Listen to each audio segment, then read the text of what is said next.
This is the Financially Simple Podcast, a show dedicated to destroying the complexities of money for today's small business owner. And now, here's your host, pizza-loving, certified financial planner, Justin Goodbread.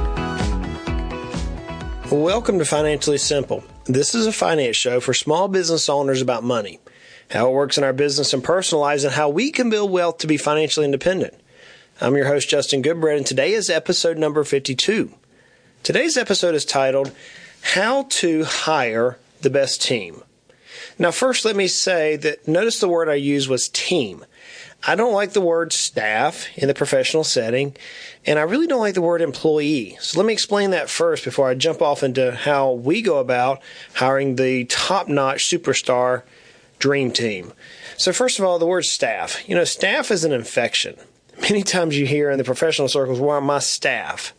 I just think it carries a lot of negative connotation to that. And you may be like, Justin, you have lost your mind. That's what my business partner says to me. He's like, Justin, it's just a term. And then when I said today at lunch, I said, yeah, I like the word team. And he goes, you realize that like football teams have staff? And I just want to choke him. Nonetheless, I get the fact that there's a staff on a football team, and we'll use that analogy, but I just don't like the word staff. I like the word team a lot better. I don't like the word employee. Employee denotes that there is someone who is a superior. Now look, I realize that I'm the boss. I realize that if you're the business owner, you're the boss. I get that. Think about a football team. You have a quarterback, a wide receiver, a running back, tight end, etc., defensive end. You also have a head coach. But you also have a quarterback coach. You have all sorts of coaches. And without any one particular person involved, you wouldn't have a team. Team denotes that people are pulling in the same direction. They are operating with a singular goal. It's possible if you have boss and employee type structure in your office that the boss could be going in one direction and the employee could be going the other direction. So to me, you're going to hear me say team a lot. And what I mean by that is you can use that with your vocabulary as an employee or as a staff, but I like the word team. Yes, your team will make or break your company. I've said in past businesses, man, I could make a lot more money if I didn't have these employees. I've said that before. I have one client who said to me in jest not too long ago, he said, man, if I didn't have employees or customers, my life would be a lot easier. Yeah, hiring employees is a hot topic. Just Google it, and you'll see that there are books literally written on how to hire employees. But with all this information, all this knowledge about how to hire your team, why is it that we often settle for less than our best? So what I did is I reached out to a professional group that I'm a part of, and I reached out and I said, hey, ladies, gentlemen, I got a question for you. Give me your top tips for hiring a new team member, a new employee. And so here's some of the tips that I got. First one said, don't hire for qualifications. And I think that's very advantageous. You don't look at that, hey, they've reached some sort of merit. Maybe they have an MBA in your professional career, or maybe they have a particular certification. The very first one said, don't hire for qualifications. And then he gave an opposite reason to that. Here's why you would not like to. Someone said, someone can always be taught. They don't have to necessarily know what you're hiring for. And I agree with that. You can always train the right people. In fact, Jim Collins, in his book Good to Great, says get the right amount of people on the bus, or get the right people on the bus and then put them in the right seat. And that's, I think, what this individual is referring to. Another one said use group interaction when you're hiring people. I agree with that. I think it's a wise advice. There was a question asked. When I asked a question, I always get aggravated when people answer a question with a question because I do this. And I know how aggravating it is for people. And I hate it when I experience my own style of communication. But someone wrote back, should you hire a self-starter or not? And I called this individual. I said, what are you talking about? And he said, well, Justin, many times we hear in the hiring process, well, we need to be a self-starter. Well, that's not necessarily the case. You may have to hire someone who is not a self-starter that can just do a remedial task. It might be like an assembly line type worker that doesn't have to be a self-starter. So the question was, should you hire a self-starter or not? One person said create conflict in the process. Now, I'm going to talk about that a little bit and how we hire, but I understand what it means to create conflict. Another one, which I thought was wise, this actually came from a pastor, and he has about 70 employees underneath his leadership. He said, listen to how they speak about their last job. Well, that makes sense.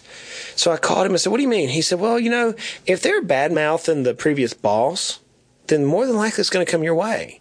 If they're talking about the systems, the structures, then more than likely it's going to come your way. And he went on to qualify. He said, people don't leave for any reason. There's always some sort of discredit or disgruntledness that it creates. And that's the way all of us are. We get aggravated or content with something and we move forward to something else. And so people do the same thing with jobs. So we understand that. Another one said, you know what, Justin, we often attract the same type of person. Birds of a feather flock together. And so if you are trying to hire somebody like you, then you're the best candidate. However, if you're trying to find someone opposite, then it may be somebody else who can do the interviewing process with you. And we're going to talk about that in a second. Someone said a mirror test, and I called and said, what do you mean by the mirror test? And he said, look, obviously many people think if they can fog a mirror, we're going to hire them.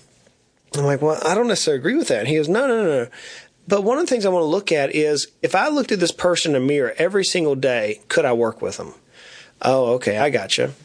A couple more people said, hey, Justin, do you like the candidate? If you do, liking is the very first thing for us.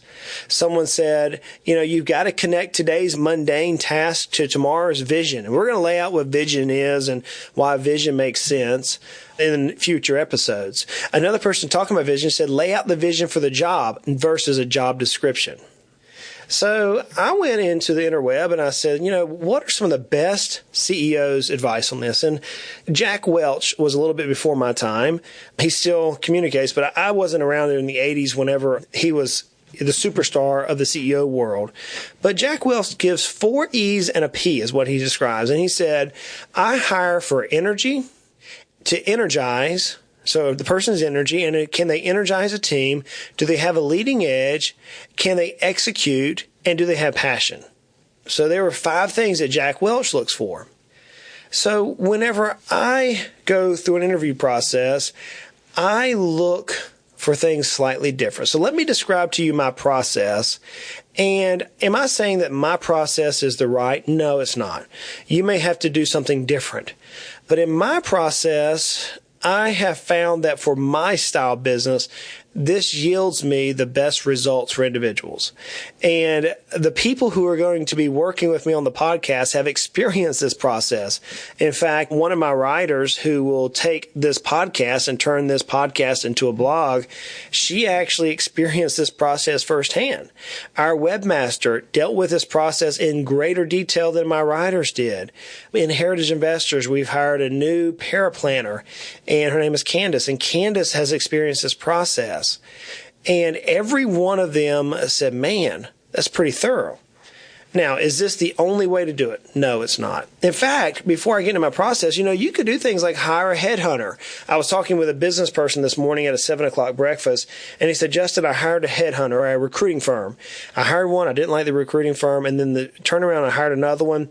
And within a month, they had 4 qualified candidates, and I got a gem of a good team member now. So that's another way you can do it. You can go through a hiring process through like a recruiter or a headhunter.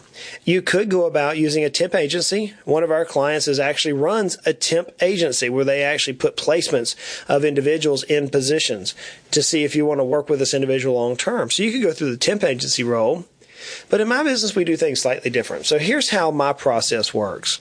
If I realize we need to hire somebody within the company, then the first thing I do is we put an ad out, but not on the newspaper or not on like your monster.coms. No, I place an ad out on social media. You see, we have enough people that follow me and my company who know my character and who know our company's culture. And whenever someone sees an ad out there, our friends, our family, our clients are going to recommend people whom they feel like fits with our character and our culture. And friends, I've done this now some 4 times, and all 4 times I've walked through this process, the team members who came and joined our organization, I'm telling you, we have a superstar team. I often say, and I'll put this as a sidebar, I often say, I want to be the dumbest person on our team. I want our team to be so talented and so capable that they don't need me. I want this business to run autonomously without me. And I can't do that if I'm hiring mediocre individuals. So it goes without saying that whenever I place a job description out on the job, I'm not going to give all the details of what it is. I'm going to say, hey, I'm looking for this. And then somebody inevitably will say, hey, I'm interested, or I know so-and-so is interested. And whenever I find out that individual who's interested, then I'll have that individual contact me via email. And they'll typically email me their resume. And so I use like a generic email template that says, hey, I understand you're interested in this position. I'd love to get a copy of your resume so I can look at it and see if you're a good fit for it. Now, it's been my experience on my second step whenever I send this email out that about 75% of the people who are interested will provide a resume. About 25% of the people in my experience will not even provide a resume. So I've automatically weeded out the ones who are just tire kickers. Now, whenever I receive the resume, and the people who are going to listen to this podcast are going to be like, oh, I hate you, Justin. I don't even read it. I don't care what the resume says. The very next thing I do, before I even look at the resume, the next thing I do is I send the possible candidate a personality profile test. And I have found that some of the most qualified people only rely on their credentials. So, for example, whenever they send me their resume, they expect me to see that they're an MBA, or they expect me to see that they have a degree from some prestigious college. Folks, I don't give a flying flip where they went to school. I don't. What I found out is that when people have to worry about their credentials, it often means they don't have the work ethic that we need. And so I don't even look at their resume because I don't want their, quote, credentials to slant me one way or the other. I want to know about the work ethic. So by pushing the candidate into the personality profile test, you're letting that candidate know that you're interested and that they could be qualified. So now after I tell them a personality profile, and I have a couple, 16 personalities is a free one that you don't have to sign up for an email newsletter. I actually signed up for Tony Robbins' personality profile test, but it was like 6 or 7 steps. It was just too complicated. There's a number of other ones out there. I know some of our clients use paid subscriptions for personality profile tests. I use a free subscription. What I'm looking for is not like a Myers-Briggs breakdown to know all their pros and cons. I'm really not.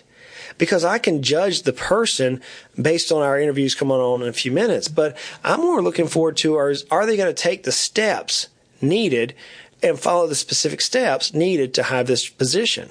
So, for example, depending on the program, so let's say I'm using 16 personalities, and that's a free one online.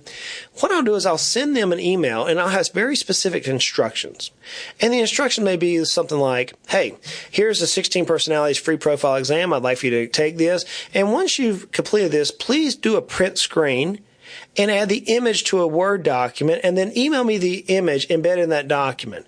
And in the body of the email, please tell me if you agree or not agree with this assessment and why.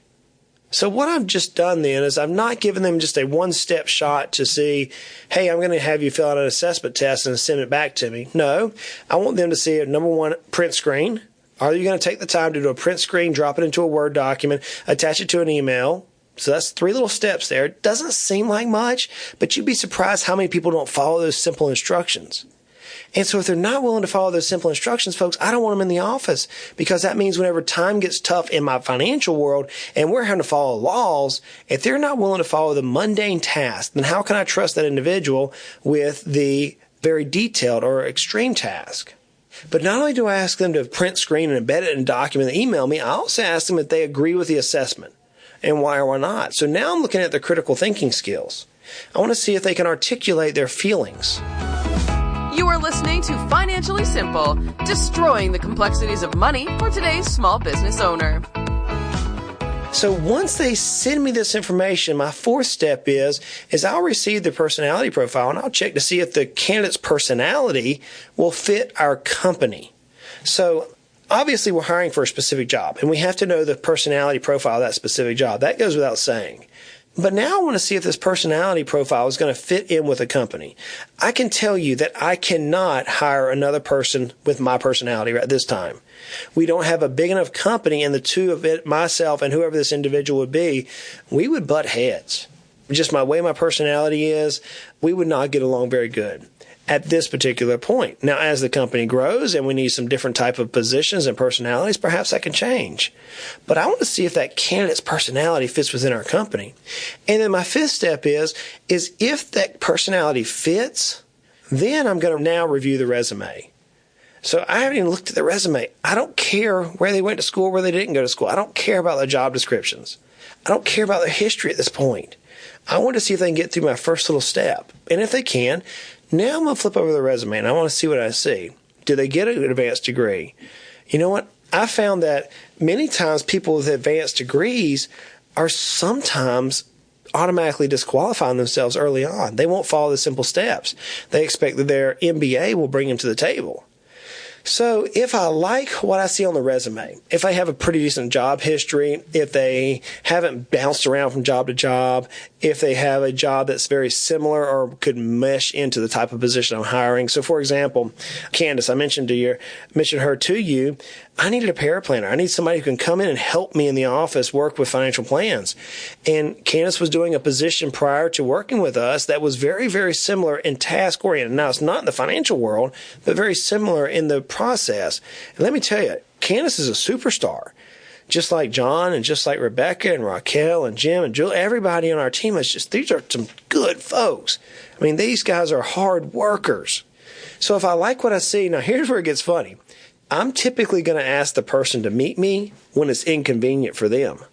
So if I see that they work a 9-to-5 job, I want them to meet me either early at 7 a.m. in the morning or right at the end of the day whenever they're brain dead at 7 p.m. at night. And you're like, why would you do that? Because I want them to be tired or anxious. I want to see how they are rested or early morning or late in the evening. Just want to see how they function. Friends, I don't know about you, but after about 5 hours, my brain doesn't work anymore. So I want to see how people can function in the afternoons or when they're tired, because we have to work when we're tired, unfortunately.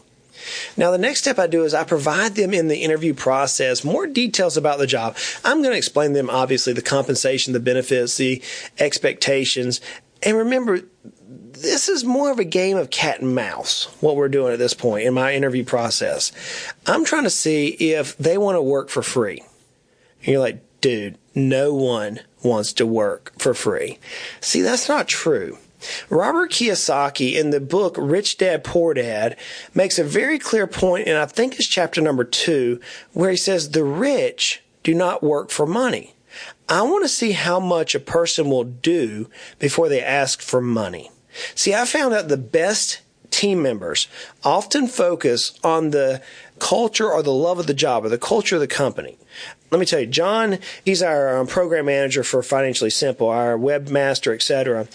John is a superstar. Like, you cannot find a harder, more intelligent person that does this particular job. You cannot. The guy is a rock star.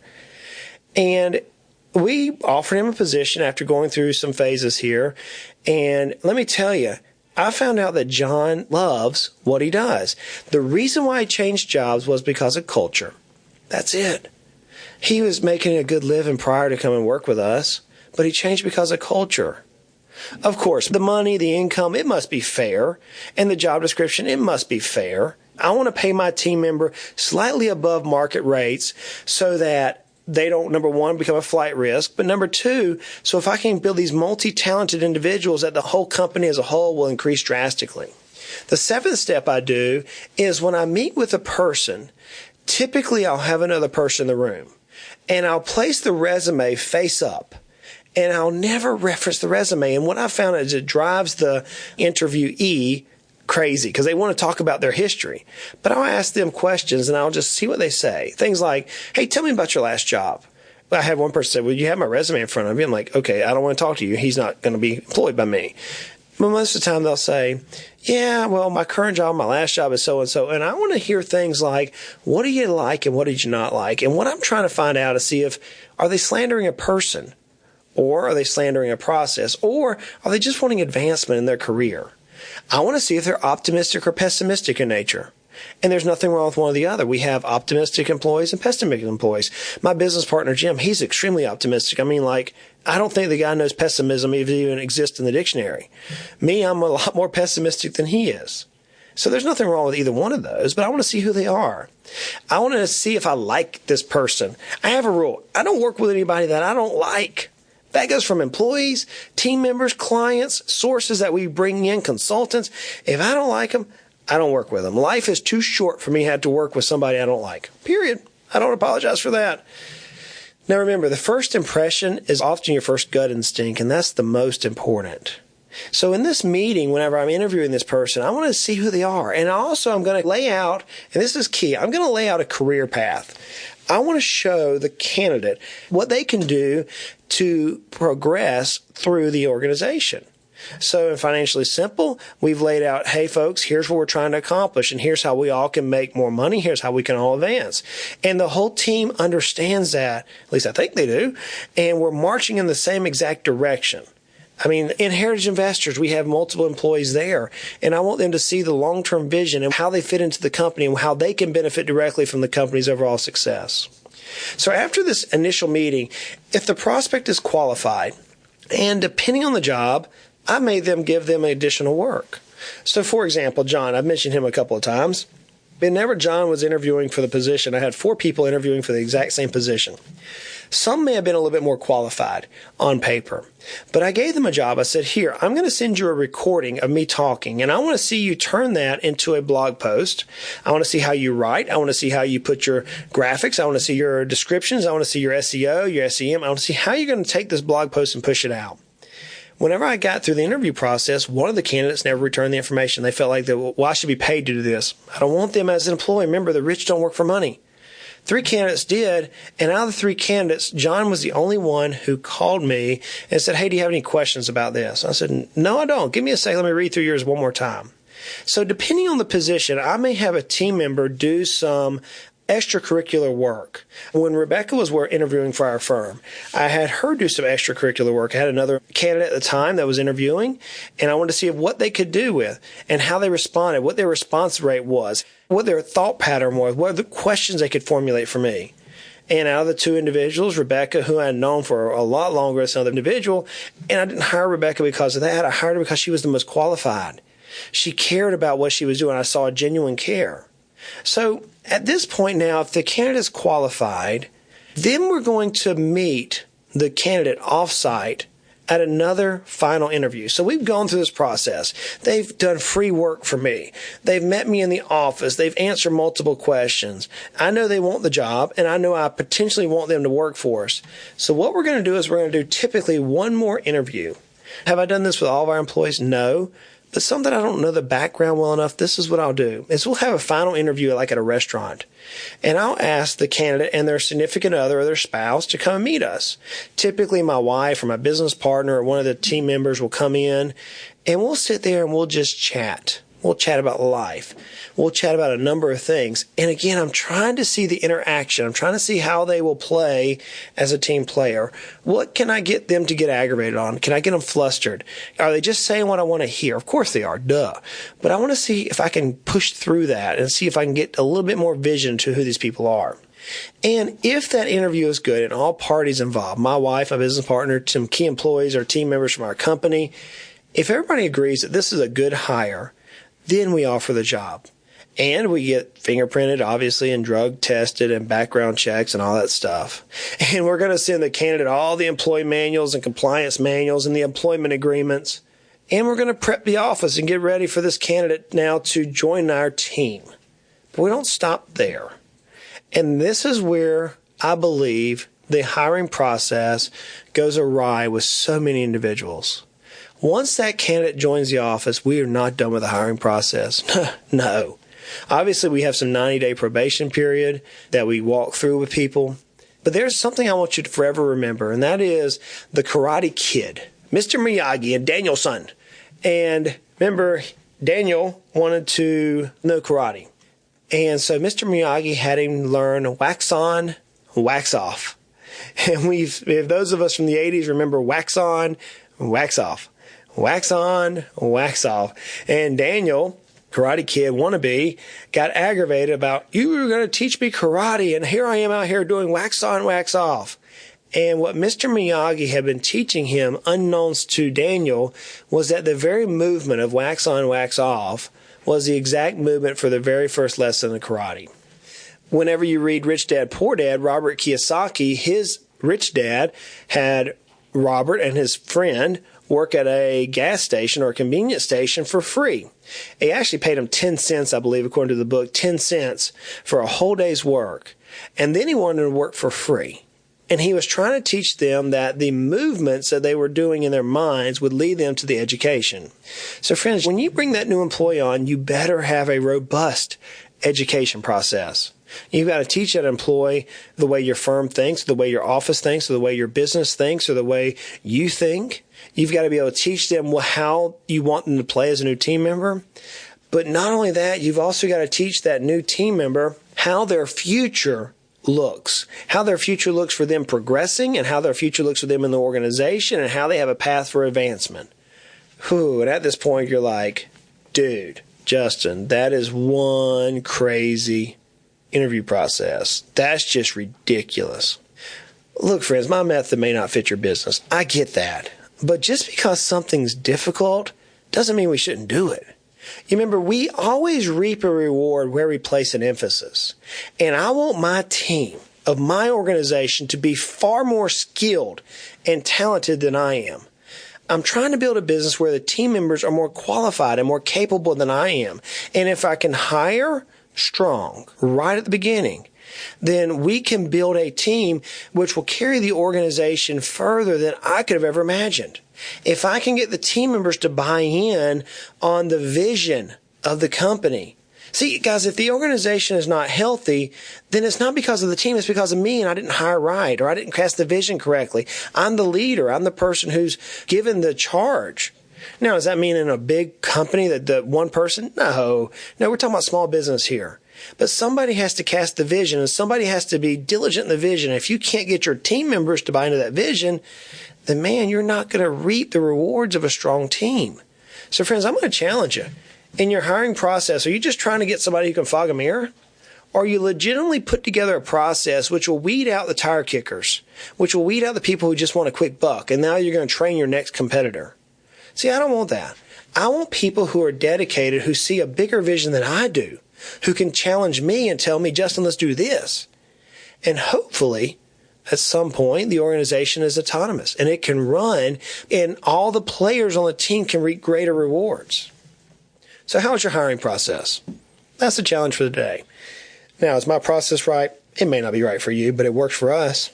And so with that, I'm going to conclude this episode number 52.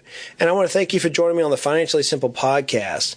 You know, as always, the show notes and links to the podcast can be found on our blog, financiallysimple.com. And while you're there, go ahead and sign up for our newsletter. Every week, my best writing is released via newsletter. And we deal with tax tips and business tips and wealth management tips and much more. Now, in our next episode, I really want you to stay tuned to this. We have our first ever guest tax attorney. And our tax attorney is going to come in and we're going to talk about which entity should you select in the startup phase of your business. Or we're even going to talk about if you're in business right now, should you change your entity type? So you don't want to miss this. I mean, I've got a tax attorney in the hot seat, and he and I are going back and forth. We had a good time recording this episode. Hey, if you like the show, please subscribe. If you don't like the show, please share it and tell a friend the why you don't like it. Share the podcast with any other business owners. And like I say every week, life is hard, life is complicated, life can be frustrating. Let me tell you, employees, if you don't do it right, your team member can make your hair fall out. Oh, I can tell you a story one time about a guy who drove a lawnmower in a swimming pool. Oh, we've all been there, right? Maybe not exactly there, but even though employees can be frustrating, money doesn't have to be frustrating. Let's continue to make our lives at least financially simple. Hey, y'all go out and make it a great day. You have been listening to the Financially Simple podcast. The information in this show is for informational purposes only. This show is not investment advice. Instead, seek help from a competent financial advisor. Justin Goodbread, CFP, is an investment advisor representative of Heritage Investors, a registered investment advisor.